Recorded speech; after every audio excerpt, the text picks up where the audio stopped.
اللہ علیہ وسلم۔ اپنی آنکھوں کا صحیح استعمال آدمی کو صحیح کرتا ہے۔ آدمی اپنی آنکھ کا استعمال صحیح کرے تو اللہ تعالیٰ اس کی رہبری صحیح فرماتے ہیں۔ ہمیں خالی جگہوں کو اسی طرح بھرنا ہے مجلسوں میں جس طرح نماز میں ہم صفوں کی خالی جگہ بھرتے ہیں۔ مجلسوں میں خالی جگہ بھرنے کی ذمہ داری اسی طرح ہے جس طرح صفوں میں خالی جگہ بھرنے کی ذمہ داری ہے، ورنہ جب مجلسوں میں صفوں میں شیطان جگہ بنا لیتا ہے اور نماز کو خراب کرنے میں لگ جاتا ہے، صفوں میں خالی جگہ دیکھ کر شیطان اپنی جگہ بنا لیتا ہے اور نماز کو خراب کرنے میں لگ جاتا ہے۔ ایک آدمی اگر مجلس میں خالی جگہوں کو پر کرنے سے غافل ہے تو ہمیں خود سوچنا چاہیے کہ ہمارے درمیان کون ہوگا۔ فرشتے تو اس طرح کی مجلسوں کو گھیرتے ہیں جو اللہ کے نبی صلی اللہ علیہ وسلم کی بتائی ہوئی تمام سنتوں کا اہتمام کرتے ہیں، تمام آداب کا اہتمام کرتے ہیں۔ فائدہ اٹھانے کے لیے بہت بنیادی چیز ہے کہ آدمی کے اندر تمام آداب کا اہتمام ہو۔ اللہ جزائے خیر دے۔ پھر انشاءاللہ دلوں پر وہی اثر ہوگا اللہ کی باتوں کا، اللہ کے نبی صلی اللہ علیہ وسلم کی باتوں کا دلوں پر وہی اثر ہوگا جو صحابہ کرام رضوان اللہ علیہم اجمعین کے دلوں پر ہوتا تھا۔ ان کے دلوں کی کیفیت عجیب ہوتی تھی۔ اللہ کی بات سنتے تھے، اللہ کے نبی صلی اللہ علیہ وسلم کی بات سنتے تھے، دلوں میں اللہ تعالیٰ عجیب کیفیت فرماتے تھے۔ روایت میں ہے کہ حضرت ابوبکر صدیق رضی اللہ تعالیٰ عنہ جب انہوں نے سورہ اذا زلزلت سنی، جب یہ آیت نازل ہوئی تو یہ روتے روتے بالکل پریشان ہو گئے۔ کوئی آیت سنتے تھے، اس کا اثر دل پر، اس کا اثر اللہ کے نبی صلی اللہ علیہ وسلم نے حد درجہ غم اور حد درجہ ان کے اندر کی بے چینی کو دیکھ کر کے آپ صلی اللہ علیہ وسلم نے تسلی دی کہ اگر گناہ نہ ہو تو اللہ تعالیٰ ایسے لوگ پیدا کریں جن سے گناہ ہو اور اللہ تعالیٰ پھر انہیں معاف فرمائے۔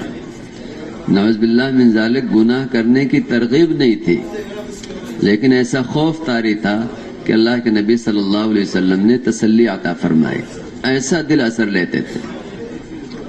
اس لیے ہم سب کو اس کی فکر کرنی ہے، ہم سب کو یہ ایمانی مجلسیں ہیں، یقین کرنا ہے۔ صحابہ کرام رضوان اللہ علیہم اجمعین جو مجالس ایمان کی زیادتی کے لیے، ایمان میں قوت کے لیے قائم کرتے تھے، بعینہ ہی یہ وہی مجلسیں ہیں، یہی مجلسیں ہیں، ایمانی مجلسیں۔ ہم سب کو اللہ اس کا عادی بنا دے کہ ہم اسی طرح فکر کریں جس طرح صحابہ کرام فکر فرمایا کرتے تھے۔ آؤ ہم اللہ پر ایمان لائیں، آؤ ہم اپنے ایمان کو تازہ کریں۔ ہمیں اسی نیت سے بیٹھنا ہے کہ ہمارا ایمان بڑھے، ہمارے اندر ایمان تازہ ہو۔ اللہ نے خود صحابہ کرام کی شان بیان فرمائی کہ ان پر اللہ کی آیتیں تلاوت کی جاتی ہیں تو ان کے ایمان میں اضافہ ہو جاتا ہے۔ ایمان میں اضافہ، معلومات میں اضافہ نہیں کہ معلومات جمع کرنا ہے۔ آدمی کو معلومات نفع نہیں پہنچاتی، آدمی کو ایمان نفع پہنچاتا ہے۔ تو اللہ نے یہ نہیں کہا کہ ہاں ان کے معلومات میں اضافہ ہو جاتا ہے، ہاں ایمان میں اضافہ ہو جاتا ہے۔ یہ اللہ نے خود گواہی دی کہ ان کے ایمان میں اضافہ ہو جاتا ہے اور ان کے اندر ایمانی صفات پیدا ہوتی، ایمانی صفات۔ ہمیں تو ایمان میں اضافے کے لیے بیٹھنا ہے، پھر جو سنیں گے وہ ساری چیزیں ہماری زندگی میں آئیں گی۔ اور علم کا عمل میں آنا یہی آدمی کے ترقی کا سبب ہے۔ علم کا عمل میں آنا یہی آدمی کے ترقی کا، اللہ کے قرب کا یہ بہت بنیادی سبب ہے، بہت بنیادی۔ چلو بھائی جہاں جگہ ملے بیٹھ جاؤ، اللہ جزائے خیر دے آپ لوگوں کو، جہاں جگہ مل جائے، ٹھیک ہے نا۔ آگے بڑھنے کے لیے ہمیں اس کا خیال کرنا ہے کہ گردن بھی نہیں پھیلائیں گے، کسی کو تکلیف بھی نہیں دیں گے، اور آگے بڑھنے کے لیے آگے آنا چاہیے۔ دوڑ بھاگ کر کے آگے بڑھنا، دھکے دے کے آگے بڑھنا قطعاً مناسب نہیں ہے۔ قربانی دے کے آگے بڑھنا، نماز میں پہلے آئے، آدمی آ کر کے تسبیح میں، تلاوت میں، دعاؤں میں مشغول ہو، آدمی قربانی دے، پھر اللہ تعالیٰ اس قربانی کو قبول فرماتے ہیں، اور قبول فرما کر کے اللہ تعالیٰ آدمی کو ایمان کی قوت بھی نصیب فرماتے ہیں اور خیر کی چابی بھی اللہ بناتے ہیں۔ ایسے لوگ خیر کی چابی بنتے ہیں، برائی کا تالا بنتے ہیں، اور اللہ تعالیٰ انہیں استعمال فرماتے ہیں اپنے کام میں، جو قربانی دینے والے ہوتے ہیں۔ اس لیے ہمیں اپنا مزاج قربانیوں کا بنانا ہے۔ آدمی کا نفس مرتا ہے قربانی سے، انشاءاللہ یہ اللہ کا بڑا فضل ہے، اللہ کا بڑا فضل ہے کہ اللہ تعالیٰ نے ہم سب کو ایمانی مجالس کے لیے قبول فرمایا، یہ اللہ کا فضل ہے۔ اس لیے فکر اس بات کی کرنی ہے کہ ہمارا دل اسی طرح اثر لے ہمارا دل، جس طرح صحابہ کرام رضوان اللہ علیہم اجمعین کے قلوب اثر لیا کرتے تھے۔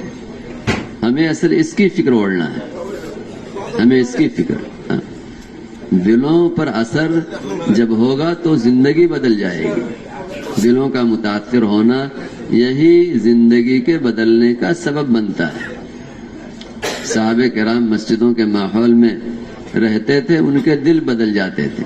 مسجد کا ماحول تو عجیب ہے، کافر کا دل بدل دے مسجد کا ماحول۔